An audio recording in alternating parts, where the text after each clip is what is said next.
Welcome to our channel Siri 3 YouTube channel. ఇక్కడ చూడండి, మనకి జీడిఎస్ నుంచి నోటిఫికేషన్ ఇవ్వడం అనేది జరిగింది. మనకి పోస్టల్ డిపార్ట్మెంట్ ఉన్నటువంటి నోటిఫికేషన్ అనమాట. ఈ ఇయర్లో 2 సార్లు అనమాట.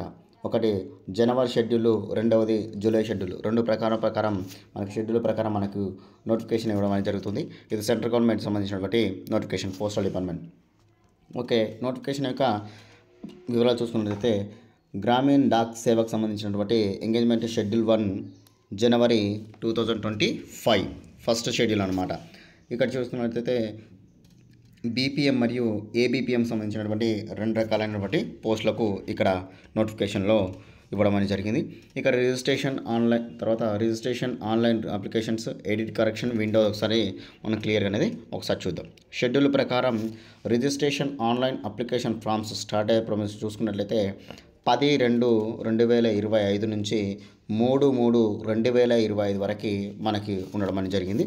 అదేవిధంగా విండోస్ అంటే ఎడిట్ ఆప్షన్ చూసుకున్నట్లయితే 6/3/2025 నుంచి 8/3/2020 అంటే మార్చి 8వ తారీఖు వరకు 6 నుంచి 8 అంటే 2 రోజులు ఎడిట్ ఆప్షన్ కూడా ఇవ్వడం అనేది జరిగింది. అదేవిధంగా మనకి దానికి సంబంధించిన క్వాలిఫికేషన్, దానికి సంబంధించిన డీటెయిల్స్ ఒకసారి చూసుకున్నట్టయితే ఫస్ట్ బ్రాంచ్ పోస్ట్ మాస్టరు, అదేవిధంగా బీపీఎంకి సంబంధించినటువంటి వాళ్ళు, అదేవిధంగా ఏబీపీఎం సంబంధించిన వాళ్ళు 2 రకాలైనటువంటి పోస్టులు అనేది మనకి ఉండడం జరిగింది. అసిస్టెంట్ బ్రాంచ్ పోస్ట్ మాస్టర్ సంబంధించిన అంటే ఒకటేమో పోస్ట్ మాస్టరు బీపీఎం మరియు ఏబీపీఎంకి సంబంధించినటువంటి 2 రకాల పోస్టులు అనేది ఇక్కడ కండక్ట్ చేయడం షెడ్యూల్ ప్రకారం ఇవ్వడం అనేది జరిగింది. ఇక్కడ బీపీఎం యొక్క శాలరీ కూడా చూసుకున్నట్లయితే ఇక్కడ చూడండి 12,000 నుంచి 29,380 రూపాయల వరకు మనకి ఇవ్వడం అనేది జరుగుతుంది. అదేవిధంగా ఏబీపీఎం డాక్ సేవకు సంబంధించి చూసుకున్నట్లయితే 10,000 నుంచి 24,470 రూపాయలు మన శాలరీగా ఇవ్వడం అనేది జరుగుతుంది ప్రతి మంత్లీ. అంటే ఆల్ అలవెన్స్లు కలిపి ఈ విధంగా రావడం అనేది జరుగుతుంది. ఇక్కడ మనకు ఎలిజిబిలిటీ క్రైటీరియా దగ్గర కూడా చూసుకున్నట్లయితే ఏజ్ లిమిట్ 18 సంవత్సరాల నుంచి 40 సంవత్సరాల మధ్యలో ఉన్న క్యాండిడేట్ ఎవరైనా కూడా అప్లికేషన్ పెట్టుకోవచ్చు. Subject as per age relaxation. ST వాళ్ళకు 40 సంవత్సరాలు ఉన్నాయనుకో ప్లస్ 5 ఇయర్స్, ఓబీసీ వాళ్ళకు 40 సంవత్సరాలు అనుకో ప్లస్ 3 ఇయర్స్, అంటే 43 ఇయర్స్ 45 ఇయర్స్ వరకు కూడా మనకు అప్లికేషన్ అనేది పెట్టుకోవచ్చు. ఇక్కడ చూడండి, షెడ్యూల్ క్యాస్ట్ అంటే ఎస్సీ ఎస్టీ వాళ్ళు 5 సంవత్సరాలు, ఓబీసీ వాళ్ళు 3 సంవత్సరాలు, ఈడబ్ల్యూఎస్ వాళ్ళు నో రిలాక్సేషన్ అంటే 40 ఇయర్స్ వరకు. అదేవిధంగా పీడబ్ల్యూ క్యాండిడేట్ 10 ఇయర్స్ అంటే చూడండి క్లియర్గా 40+ అంత ఏజ్ ఉన్న వాళ్ళు కూడా మనకు అప్లికేషన్ అనేది పెట్టుకోవచ్చు. ఇక్కడ క్లియర్గా క్వాలిఫికేషన్ కూడా చూసుకున్నట్లయితే అందరికీ తెలిసిన విషయం అండి, 10th క్లాస్ పాస్ అయినటువంటి క్యాండిడేట్స్ ఎవరైనా కూడా అప్లికేషన్ అనేది పెట్టుకోవచ్చు. కానీ ఏ స్టేట్ వాళ్ళు ఆ స్టేట్ లాంగ్వేజ్ అనేది 1 to 10th వరకు చదివి ఉండవలను. అంటే మనకు తెలంగాణ వాళ్ళైతే తెలుగు, ఆంధ్రప్రదేశ్ వాళ్ళైనా కూడా తెలుగు లాంగ్వేజ్, అదేవిధంగా మహారాష్ట్ర మరాఠీ, జమ్మూ కాశ్మీర్, అదేవిధంగా కర్ణాటక అన్నీ. ఎందుకంటే ఆల్ ఓవర్ ఇండియా వైడ్గా ఉన్నటువంటి ఈ పోస్టల్ జాబ్స్ కాబట్టి ఏ స్టేట్లోనైనా మనం అప్లై చేయాలనుకుంటే ఆ స్టేట్ లాంగ్వేజ్ అని మనకు కొంచెం ఉండాలి. మ్యాక్సిమం మన తెలుగు వాళ్ళకి మనకు తెలుగు లాంగ్వేజ్ ఉండడం జరుగుతుంది కాబట్టి దాని గురించి పెద్ద వరి కావాల్సిన అవసరం లేదు.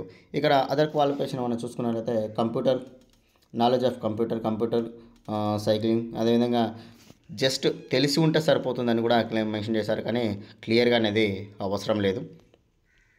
ఇక్కడ నెక్స్ట్ ఇంకా ఏమన్నా ఉన్నాయేమో ఒకసారి క్లియర్గా చూసుకున్నట్టయితే హౌ టు అప్లై. మనం అప్లై చేసుకోవడానికి ఆన్లైన్ అప్లికేషన్ మాత్రమే ఉంటుంది. నీకు అప్లికేషన్ ప్రాసెస్ కూడా నేను ఒకసారి మీకు వీడియోలోనే చేస్తాను. ఎవరికైనా కావాలంటే కామెంట్ సెక్షన్లో అడగండి.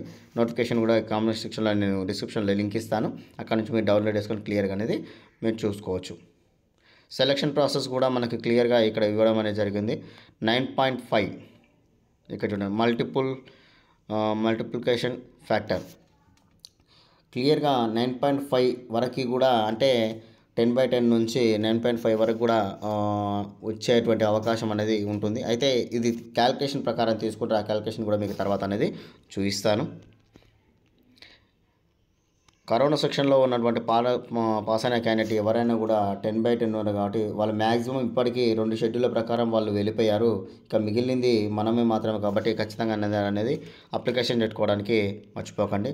మనకు కావాల్సినటువంటి సర్టిఫికెట్స్ కూడా చూడండి. Will be record carry following documents చూసుకున్నట్టయితే mark sheet, identify, caste certificate, PW certificate, EW certificate, transgender certificate, birth certificate అంటే date of birth proof birth certificate, అదేవిధంగా మెడికల్కి సంబంధించినటువంటి సర్టిఫికేట్, అదేవిధంగా ఇక్కడ చూడండి సర్టిఫికేట్ ఆఫ్ ద ఇస్టు content authority research knowledge of local certificate, లోకాలిటీకి సంబంధించినటువంటి సర్టిఫికేట్ కూడా మనకి ఇవ్వడం అనేది జరుగుతుంది. అంటే క్లియర్గా మన దగ్గర ఉన్నటువంటి సర్టిఫికేట్స్ కూడా అన్నీ మనం రెడీగా ఉండాలని కూడా ఇక్కడ మెన్షన్ చేయడం అనేది జరిగింది.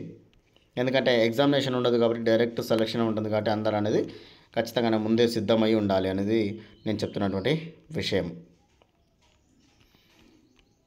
ఓకే, ఇంకా ఏమైనా ఇన్ఫర్మేషన్ ఉందా ఒకసారి స్క్రోలింగ్ చేసి చూసుకున్నట్లయితే క్లియర్గా మనకి మొబైల్ నెంబర్, ఓటీపీ, రిజిస్ట్రేషన్ సంబంధించినటువంటి టైంలో మొబైల్ నెంబర్ ఉండాలి, email ID, OTP, Aadhaar card, information of year of passing 10th class, అదేవిధంగా మనకి సిగ్నేచర్ మరియు ఫోటో 50 KB మరియు 20 KB ఉండాలి. పేమెంట్ ఫీ SC/ST క్యాండిడేట్స్కి ఇక్కడ పేమెంట్ ఫీ కూడా ఇక్కడ ఇవ్వడం అనేది జరిగింది. ఆన్లైన్ అప్లికేషన్ అనేది పెట్టుకోవాలి. ఇంకా ఏమన్నా ఉందేమో ఒకసారి చూద్దాం కిందకి స్క్రోలింగ్ చేసుకుంటూ. ఇంకా చూడండి, ఆంధ్రప్రదేశ్ వాళ్ళు తెలుగు లాంగ్వేజ్, అస్సాం వాళ్ళు అస్సామీ మరియు బెంగాలీ, బీహార్ వాళ్ళు హిందీ, ఛత్తీస్గఢ్ హిందీ, ఢిల్లీ హిందీ. ఈ విధంగా చూసుకున్నట్టయితే మనకి తెలంగాణ వాళ్ళు తెలుగు. ఇక్కడ కూడా మనకు ఒకసారి చూసుకుందాం. తెలంగాణ వాళ్ళం అనేది తెలుగు లాంగ్వేజ్ అనేది కూడా వచ్చి ఉండాలనేది కూడా ఇక్కడ క్లియర్ మెన్షన్ చేయడం అనేది జరిగింది. ఓకే ఫ్రెండ్స్, ఖచ్చితంగానే షెడ్యూల్ ప్రకారం మీరు చూస్తారు కదా. వీడియో కానీ నచ్చినట్లయితే లైక్ చేయండి, షేర్ చేయండి, సబ్స్క్రైబ్ చేయండి. ఖచ్చితంగా అనేది మన ఛానల్ అనేది ఫాలో మాత్రం కావడం మర్చిపోకండి. 10th క్లాస్ ప్రకారం మనకు మళ్ళీ మొదటి షెడ్యూల్ కాబట్టి రెండో షెడ్యూల్ కూడా ఇస్తాను. ఆన్లైన్ అప్లికేషన్ కూడా ఒకసారి కావాలంటే కామెంట్ సెక్షన్లో అడగండి. అప్లికేషన్ ఫామ్ కూడా నేను ఎక్స్ప్లెనేషన్ ఇస్తాను. Okay friends, thank you.